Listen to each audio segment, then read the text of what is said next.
오늘 본문은 다윗이 블레셋하고 다시 전쟁하는 내용인데요.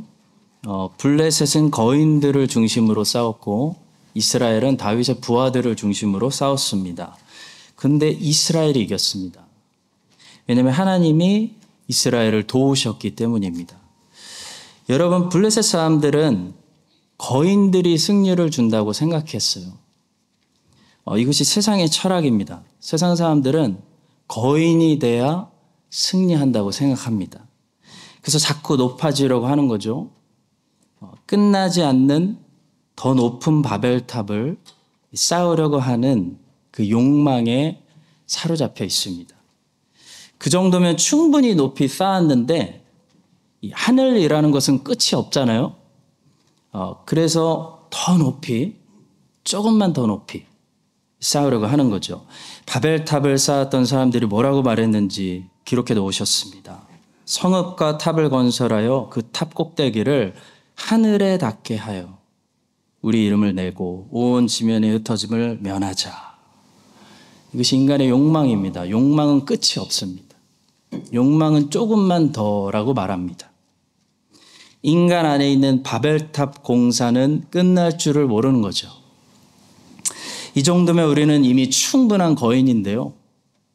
세상에 거인들이 너무 많기 때문에 더 큰 거인이 되고 싶어서 더 높아지려고 하는 그 욕망을 가지고 우리는 살아가고 있습니다. 그런데 오늘 하나님의 말씀은 그런 인간들에게 뭐라고 선포하냐면 세상에서 아무리 거인이 돼도 하나님이 패하게 하시면 패망하는 인생이 된다.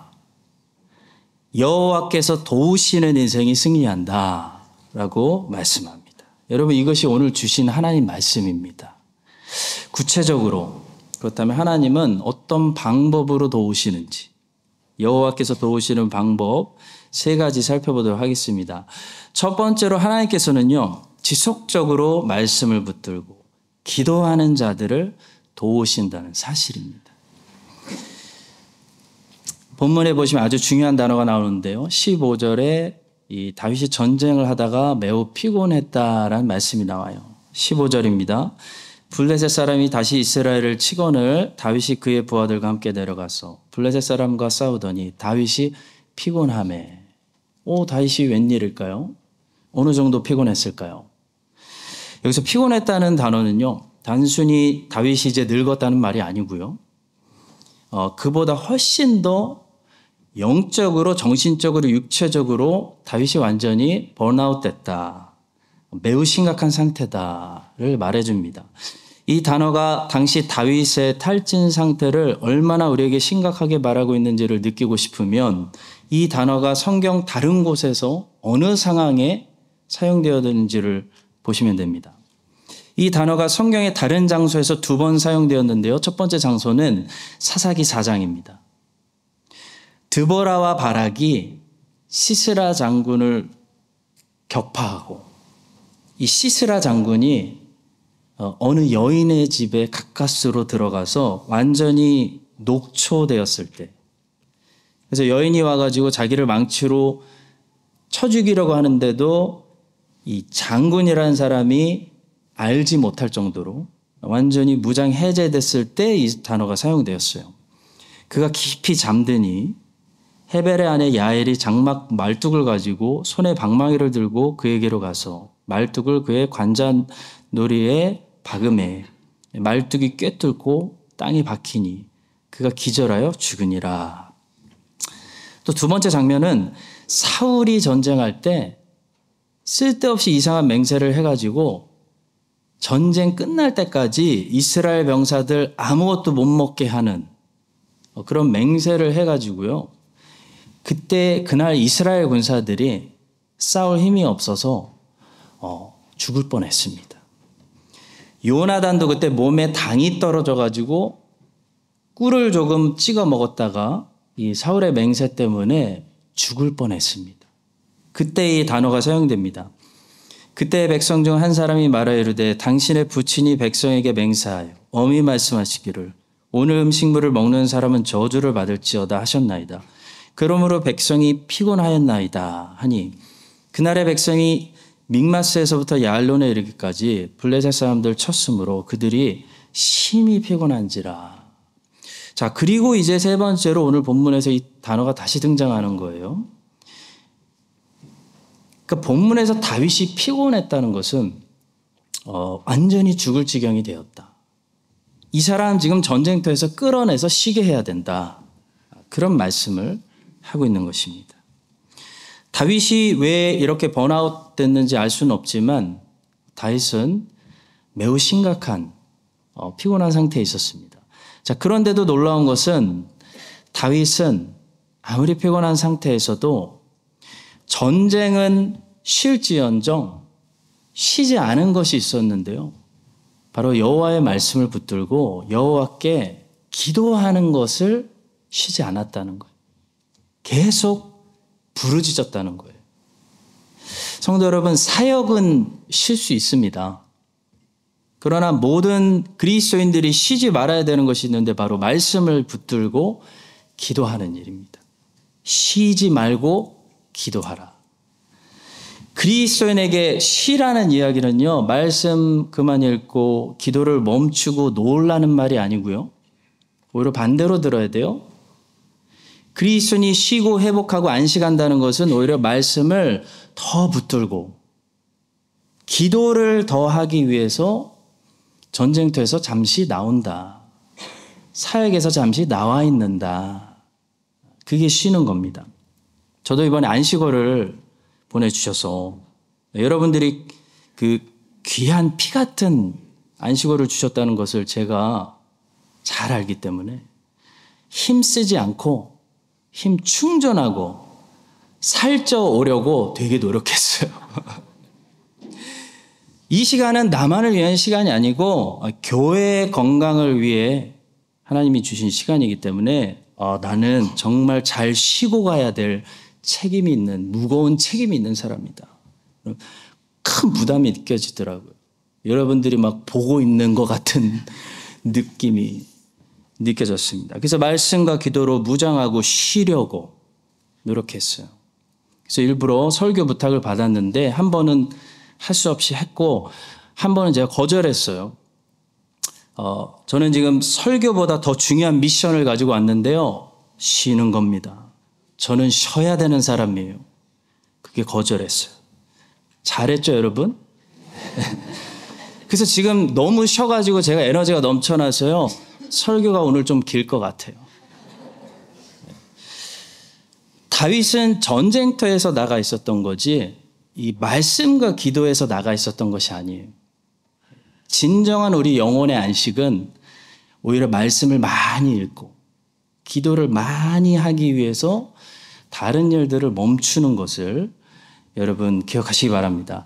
다윗은 기도했습니다. 그 사무엘하 다음 장이죠. 22장은 시편 18편의 말씀인데요. 그 다음 장을 보니까 다윗이 뭐하고 있습니까? 항상 전쟁 중에 기도했어요. 하나님께 기도하고 있습니다. 내가 찬송받으실 여호와께 아뢰리니 내 원수들에게서 구원을 받으리로다. 내가 환난 중에서 여호와께 아뢰며 나의 하나님께 아뢰었더니 그가 그의 성전에서 내 소리를 들으시며 나의 부르짖음이 그에게 들렸도다. 여호와가 내 방패시요 여호와가 나의 구원의 뿌리요 여호와가 요새시요 나를 건지시는 입니다 하고 계속 주님을 붙들고 기도하고 있어요. 하나님께서는 지속적으로 말씀을 붙들고 기도하는 사람들을 도우시는 것입니다. 하나님은 그냥 안 도우세요. 하나님은 여러분과 저를 말씀과 기도를 통해 도우십니다. 그것이 하나님이 도우시는 방법이고 하나님의 도움이 우리에게 도착하는 수단이에요. 사도 바울을 보니까요. 사도 바울이 로마 감옥에 있는데 감옥에 있는 사람 같지가 않아요. 감옥에서 4개의 편지를 썼는데요. 이 4개의 편지 안에 계속해서 반복되는 주제가 있는데 바로 예수 안에서라는 주제예요.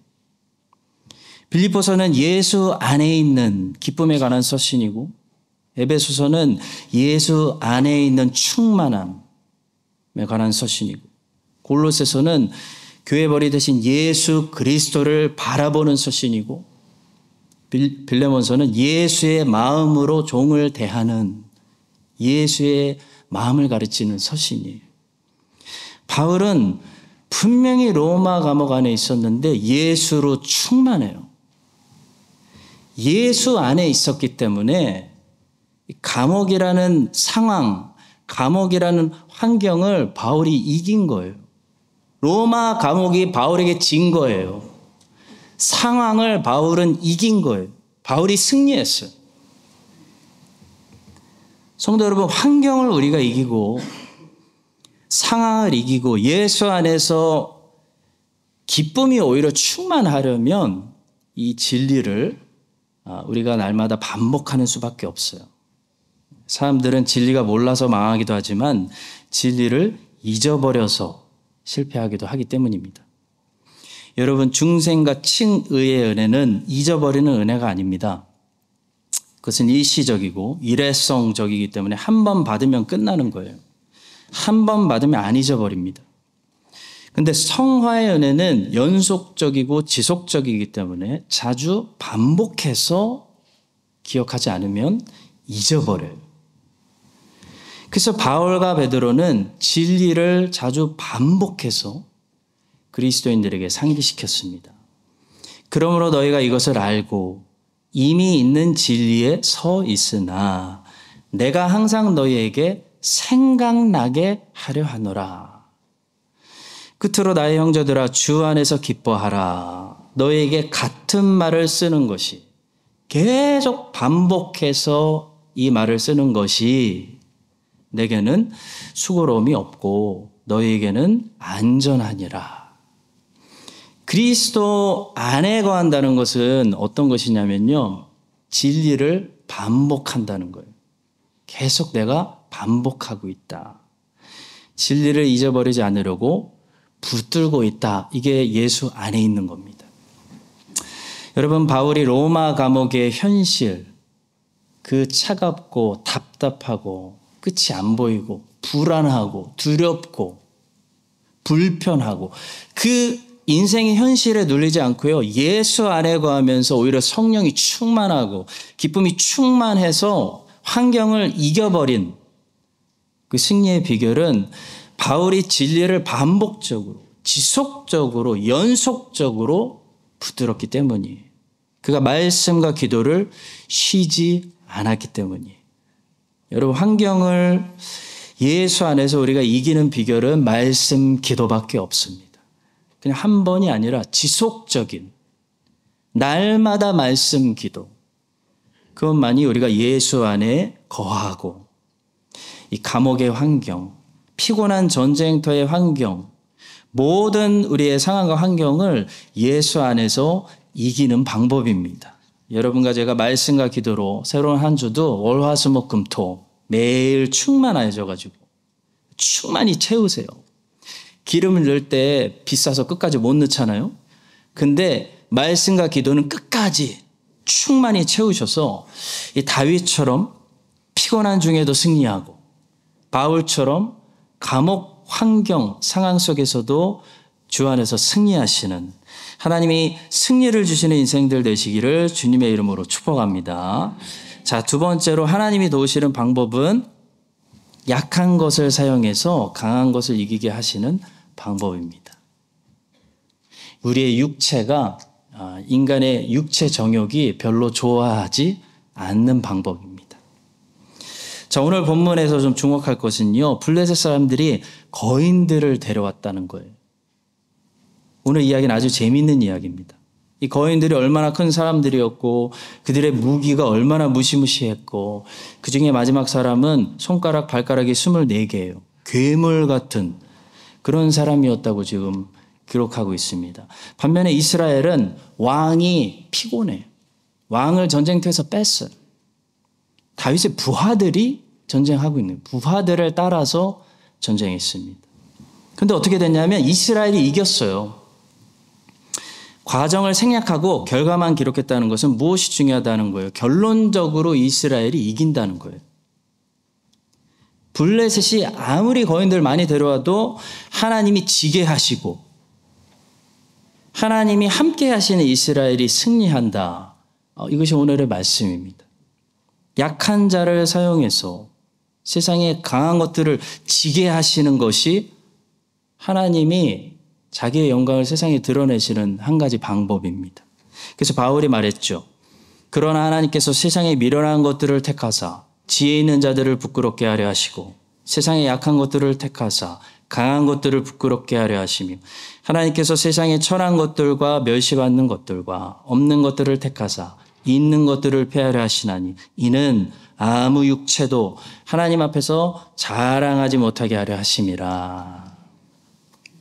하나님께서 어느 날 사울 왕을 버리시고 새로운 왕을 세우시겠다고 사무엘에게 말씀하셨습니다. 그래서 사무엘이 베들레헴으로 가서 이새의 집에서 새로운 왕을 찾는데요. 이새의 아들이 걸어 나오는데 키가 너무 크고 잘생긴 거예요. 여러분, 고대 왕들은 키가 중요합니다. 왜냐하면 칼로 전쟁을 하기 때문에 키가 크고 팔이 길어야 전쟁에 유리합니다. 그래서 사무엘의 엘리압의 키를 보고 이 사람이 왕으로 적합하겠구나, 그런 생각을 한 거예요. 근데 하나님이 뭐라고 하시냐면 내가 이미 그를 버렸노라 말씀하세요. 그리고 유명한 말씀을 주셨죠. 사람은 외모를 보거니와 나 여호와는 중심을 보느니라. 우리가 모르는 말씀이 아닙니다. 근데 문제는 우리는 사무엘처럼 너무나 자주 어떻게 생각하냐면, 맞습니다. 하나님, 중심이 중요하죠. 신앙이 중요하죠. 그런데 신앙만 가지고는 안 될 것 같아요. 신앙 있는 사람들 중에 키도 좀 커야 할 것 같고요. 돈도 좀 잘 벌어야 될 것 같고요. 능력도 좀 많아야 될 것 같고요. 신앙만 가지고는 이 세상에서는 안 될 것 같아요. 이것이 하나님께 책망받은 사무엘의 외모를 보는 육체적인 생각이었어요. 성도 여러분, 세상 사람들은 외모만 봅니다. 그리고 우리는 사무엘처럼 신앙을 보고 신앙만 가지고는 안 될 것 같아서 외모도 봅니다. 근데 하나님은 외모를 보시지 않는다. 여호와는 중심을 보신다 말씀하세요. 여호와는 키를 보고 왕을 뽑거나 싸움의 능력을 보고 왕을 뽑거나 정치적인 감각을 보고 왕을 뽑지 않으신다는 거예요. 왜 그런지 아십니까, 여러분? 하나님께서 보실 때 전쟁은 어차피 여호와가 승패를 주시기 때문이에요. 이스라엘의 왕이 키가 크기 때문에 이스라엘이 전쟁에서 이기는 것이 아니기 때문이에요. 이스라엘을 지키는 여호와가 전쟁에 승리를 주시기 때문에 외모가 중요한 것이 아니라 중심이 중요한 겁니다. 믿음이 중요한 거예요. 이 엘리사 시대 때 이런 일이 있었습니다. 엘리사는 이미 죽었는데요. 이 엘리사의 뼈에 시체가 닿자 이 시체들이 회생하여 일어나는 일이 있었습니다. 엘리사가 죽으니 그를 장사하였고 해가 바뀜에 모압 도적대들이 그 땅에 온지라. 마침 사람을 장사하는 자들이 그 도적대를 보고 그의 시체를 엘리사의 묘실에 들이던지매 시체가 엘리사의 뼈에 닿자 곧 회생하여 일어섰더라. 그리고 하나님께서는 에스겔을 어느 날 시체들이 가득한 골짜기로 데려가시더니 에스겔의 믿음을 시험하는 이런 어려운 질문을 하셨어요. 여호와께서 권능으로 내게 임재하시고 그의 영으로 나를 데리고 가서 골짜기 가운데 두셨는데 거기 뼈가 가득하더라. 나를 그 뼈 사방으로 지나가게 하시기로 본즉 그 골짜기 지면에 뼈가 심이 많고 아주 말랐더라. 그가 내게 이르시되 인자야 이 뼈들이 능히 살 수 있겠느냐 하시기로 내가 대답하되 주 여호와여 주께서 아시나이다. 여러분, 막상 에스겔의 상황이 나의 현실이 되면 하나님, 당연히 하나님은 하실 수 있죠 라고 대답하기가 쉽지 않은 거예요. 막상 에스겔이 본 정말 이 말라 비틀어진 골짜기, 이 죽은 뼈들, 현실 앞에서 하나님은 저 뼈들 살릴 수 있어요 라고 대답하는 게 쉽지가 않은 거예요. 그래서 에스겔은 솔직히 대답했죠. 주께서 아시나이다. 베드로도요. 주를 사랑한다고 막 장담했는데 주님을 부인하는 연약한 자신의 현실을 경험하고 나서 시몬아 내가 나를 사랑해? 라고 질문을 3번 던지셨을 때 주님을 사랑하고 싶어도 사랑할 능력이 없는 자신의 현실을 경험하고 나서 솔직히 대답했어요. 솔직히 주님만 아시죠. 주님 모든 것을 아시오며 내가 주님을 사랑하는 줄, 내가 주님을 사랑할 수 있는 줄 주님께서만 아십니다. 성도 여러분, 나는 내가 볼 때 너무 약하기 때문에 하나님께서 나를 통해 뭘 하실 수 있을까? 나도 축복의 통로가 될 수 있을까? 그런 생각이 드는 건데요. 하나님은 거꾸로 우리에게 어떤 말씀을 선포하시냐면 시체라도 예수 그리스도의 십자가에 던져지면요. 그 시체가 살아난다고 말씀하세요. 너희가 이것을 믿느냐라고 도전하세요. 마른 뼈들이라도 망한 인생이라도 여호와께서 거기에 말씀하기 시작하시고 여호와께서 그 인생에 말씀하기 시작하시고 성령이 들어가면요. 그 뼈들이 살아나서 여호와의 군대가 된다고 우리를 도전하세요. 여러분 세상의 군대는 건장한 사람들만 받습니다. 몸에 하자가 있는 사람들은 군대에서 안 받아줘요. 세상의 군대는 강자들을 모아서 군대를 만드는 거예요. 근데 여호와의 군대는 강자들을 모으는 것이 아니고요. 시체들을 모아요. 마른 뼈들을 모아요. 약한 사람들을 모아요. 못 배운 사람, 약한 사람, 실패한 사람, 없는 사람, 상처받은 사람 이런 사람들 모아가지고 예수 그리스도께 던져서 살아나게 하시고 뼈들에게 하나님의 말씀이 임하기 시작하고 성령이 생기가 들어가서 이 뼈들이 일어나서 어떤 인생이 되냐면요. 여호와의 군대, 곧 하나님이 쓰시는 인생들, 하나님이 쓰시는 사람들이 된다고 말씀하시는 거예요. 생기가 그들에게 들어가매 그들이 곧 살아나서 일어나 서는데 극히 큰 군대더라. 군대가 신약의 누구입니까? 예수 그리스도의 교회, 하나님이 쓰시는 사람들, 축복의 통로. 이 하나님의 자녀 때문에 주변 사람들이 행복해지고 주변 사람들이 살아나고 하나님의 은혜를 받게 하는 하나님의 통로가 되는 겁니다. 어떤 분이 하나님을 참 신실하게 잘 섬겼어요. 옥하는 목사님 밑에서 제자 훈련도 잘 받았어요. 근데 이름 모를 병이 걸렸어요. 근육 무력증이라는 병이 걸려서 이 근육이 몸에서 빠져나가서 몸에 힘이 점점 없어서 점점 그냥 누워있다가 죽는 병이었어요. 하나님을 너무 신실하게 잘 믿었고 참 성실하게 살아왔는데 희귀병이 걸려서 아무것도 못하고 누워만 있었어요. 목사님이 아무리 기도해도 안 나요. 점점 힘이 빠져서 그냥 죽음으로 가고 있었어요. 젊은 분이. 자, 그런데 그러다가 5년 있다가 이분이 갑자기 기적으로 살아났습니다. 하나님께서 낫게 해주셨어요. 그리고 나서 이분이 5년 동안 누워있으면서 힘이 없으니까 그냥 누워있으면서 열심히 책을 읽고 공부했던 그 밑바탕으로 사업을 하셔서 하나님께 영광을 돌리는 큰 사업가가 되셨습니다. 그분이 바로 이랜드 그룹 사장이신 박성수 사장님이에요. 그분이 이런 말을 했어요. 5년 동안 읽었던 책과 모든 자료들이 그 뒤 10년 동안 회사를 경영하는 데 꼭 필요한 기본적인 재산이 되었습니다. 왜 하나님께서 이런 불필요한 것처럼 보이는 어려운 상황을 주셨을까? 곰곰이 생각해 보았습니다. 그때 저는 하나님께서 저에 대한 놀라운 계획을 가지고 계셨고 그 일을 위해 저를 준비시키셨다는 사실을 깨닫게 되었습니다. 하나님이 주신 모든 것은 귀한 것입니다. 질병이든 실패든 성공이든 하나님이 주신 것이면 그것은 귀한 것입니다. 우리는 하나님이 주시는 약한 것들은 귀한 것이 아니라고 생각해요. 하나님이 주시는 실패는 귀한 것이 아니라고 생각해요. 그래서 자꾸 버리려고 해요. 우리는 약한 거는 버리고 강한 것을 얻으려고 해요. 실패, 넘어짐, 깨짐, 질병 이런 것들은 절대 하나님이 주시는 은혜일 리가 없다고 생각해요.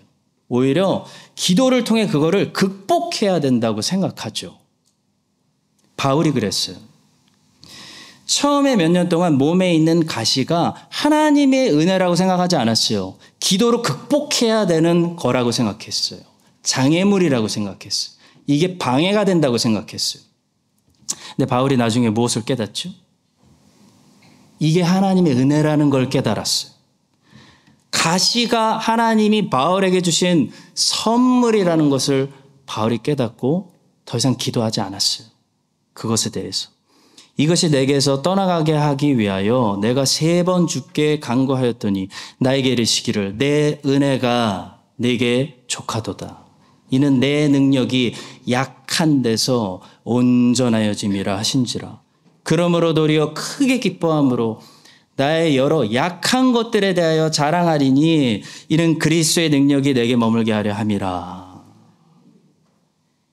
여러분, 성경에는 이 약한 것들을 사용하셔서 세상의 거인들, 강한 것들을 이기시는 하나님의 이야기가 많이 있습니다. 주의 대적으로 말미암아 어린아이들과 젖먹이들의 입으로 권능을 세우시며 이는 원수들과 보복자들을 잠잠하게 하려 하시니.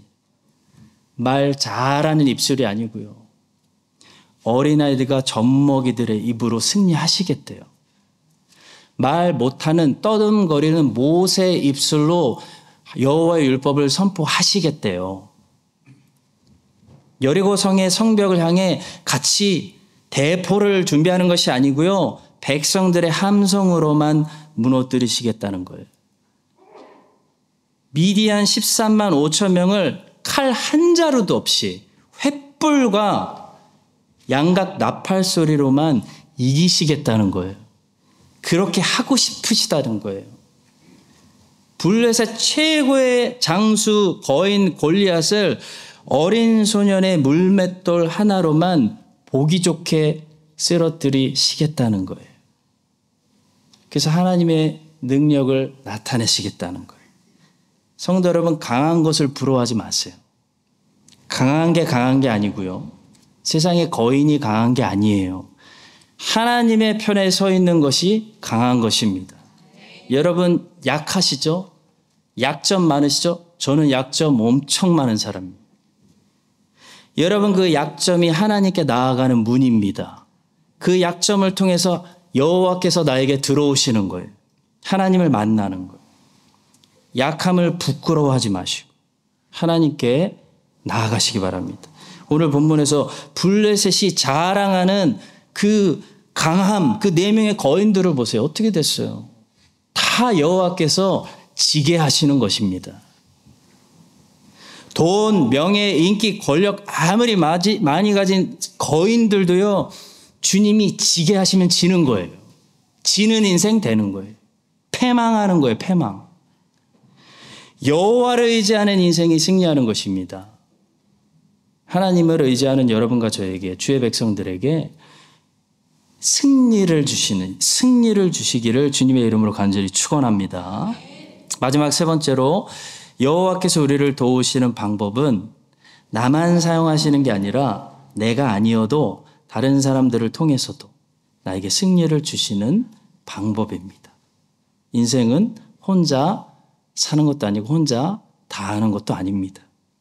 자, 오늘 본문에는 4명의 블레셋 거인들이 등장했고 이 거인들을 누가 이겼는지를 상세하게 기록했는데요. 정리를 해보면 첫 번째 거인 이스비 브노비라는 거인은 다윗이 피곤해서 거의 질 뻔했는데 다윗이 기도하고 하나님께서 스루야의 아들 아비새를 보내주셔서 이 아비새가 다윗을 도와서 다윗이 승리한 겁니다.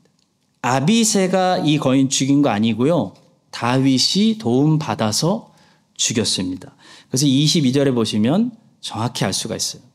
이 4사람 가드의 거인족의 소생이 다윗의 손과 그의 부하들의 손에 넘어졌더라. 그러니까 첫 번째 거인은 다윗이 죽인 거예요. 두 번째 거인은 삽이었는데요. 이 거인은 다윗의 큰 용사 중에 한 사람이었던 십부게라는 유명한 장군이 죽였습니다.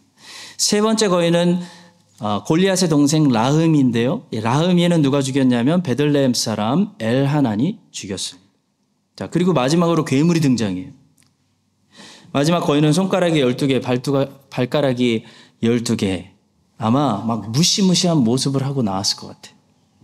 이 거인을 누가 죽였냐면 다윗의 형 삼마라고도 하고 역대기에서는 시므아라고도 하는 다윗의 형의 아들 요나단이 죽였습니다. 자, 그런데 성도 여러분, 이 요나단이 누구와 동일 인물이냐면 다윗의 첫째 아들 암논이 자기 누이 다말을 사랑해서 어떻게 사랑 고백을 할까 고민하고 있을 때 옆에 가서 악한 말로 다말을 초대해서 밥 먹이게 해달라고 그렇게 조언했던 요나답. 그 사람과 동일 인물이에요. 그 사람이에요. 한번 보시겠습니다. 사무엘하 13장 3절. 암논에게 요나답이라는 친구가 있으니 그는 다윗의 형 시므아의 아들이요 심히 간교한 자라.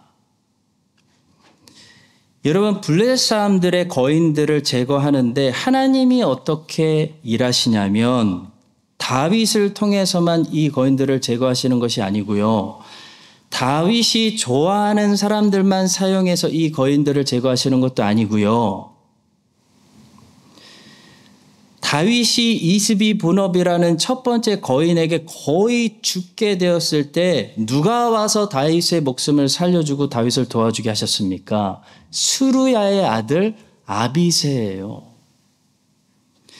아비새하고 요압은 평생 다윗에게 골칫덩어리였습니다. 사무엘하 3장 39절. 내가 기름 부음을 받은 왕이 되었으나 오늘 약하여서 이 수루야의 아들인 이 사람들을 제어하기가 너무 어려우니 여호와는 악행한 자에게 그 악한 대로 갚으실지로다 하면서 저주까지 했어요. 여러분, 요압하고 아비새는요, 다윗이 컨트롤하기 너무 어려운 사람들이었어요. 근데 이상하게도 이 사람들이 사라지지 않고 평생 다윗 곁에 있게 하셨어요, 하나님이. 근데 하나님이 이 사람들도 선하게 사용해서 다윗을 돕게 하시고 다윗에게 승리를 주신다는 사실을 여러분들은 보셔야 돼요. 네 번째 거인을 죽인 사람 누구입니까? 다윗의 형 삼마의 아들 요나답이 죽였어요. 다윗의 조카입니다. 얘 때문에 암논도 죽고 압살롬도 죽었어요. 다윗이 요나답을 얼마나 미워했겠습니까? 근데 여러분 보세요. 하나님은 요나답을 사용해서 네 번째 거인을 제거하시고 다윗에게 승리를 주시는 거예요. 성도 여러분, 그러니까 4번 타자들로만 내 인생을 세팅하려고 하지 마십시오.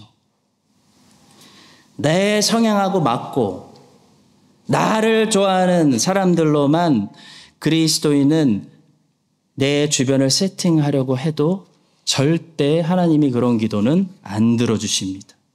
우리는 훈련받아야 되는 사람들이라 그래요. 대신 하나님을 믿으세요. 하나님이 저 사람을 어떻게 선하게 사용하실까? 그래서 나에게 어떻게 승리를 주실까? 그 하나님을 바라보는 믿음을 가지시기 바랍니다. 저는 이번 주에 레아하고 라헬하고 서로 막 경쟁해가지고 아이를 낳는 그 창세기 29장이 너무 은혜가 되었습니다. 왜냐하면 레아하고 라헬하고 서로 경쟁 붙어가지고 시기심 때문에 잘못된 동기로 아이들 막 낳은 거잖아요. 그 사람들 싸움에서 야곱이 여러분 얼마나 진짜 중재하느라고 힘들었겠습니까? 여러분 싸우는 사람들 중재처럼 어려운 게 어디 있어요? 근데 이번 주에 제 눈에 뭐가 들어왔냐면 비록 야곱이 중재하느라 레아와 라헬 사이에서 막 죽을 것 같았겠지만 결국 하나님이 이 경쟁도 사용하시고 시기심도 사용하셔서 누굴 축복해요? 여러분 다른 거 아니에요. 야곱을 축복하시는 거예요. 야곱에게 많은 아들들을 주셨다는 거예요. 야곱에게 협력하여 선을 이루게 하시는 야곱의 하나님. 뭐 아무리 레아하고 라헬하고 서로 싸우고 시기하고 여종들까지 데려와가지고 야곱을 괴롭게 하지만 결국 승자는 야곱인 거예요. 하나님을 보니까 그 사실이 보이더라고요. 사랑하는 성도 여러분, 그래서 레아하고 라헬의 경쟁만 보시면 안 돼요. 그 경쟁과 시기도 하나님이 어떻게 사용하시는지 하나님을 보셔야 돼요. 그게 믿음이에요. 스루야의 아들들만 보시면 안 돼요. 스루야의 아들들을 사용하셔서 도우시고 다윗을 왕으로 세우시는 하나님을 보셔야 돼요. 여러분과 저에게 오늘 이 믿음의 눈을 열어주셔서 하나님께서 기이한 방법으로 새로운 한 주도 우리를 도우시고 나에게 승리를 주시는 하나님을 믿음으로 볼 수 있는 은혜를 허락하여 주시기를 예수님의 이름으로 간절히 축원합니다.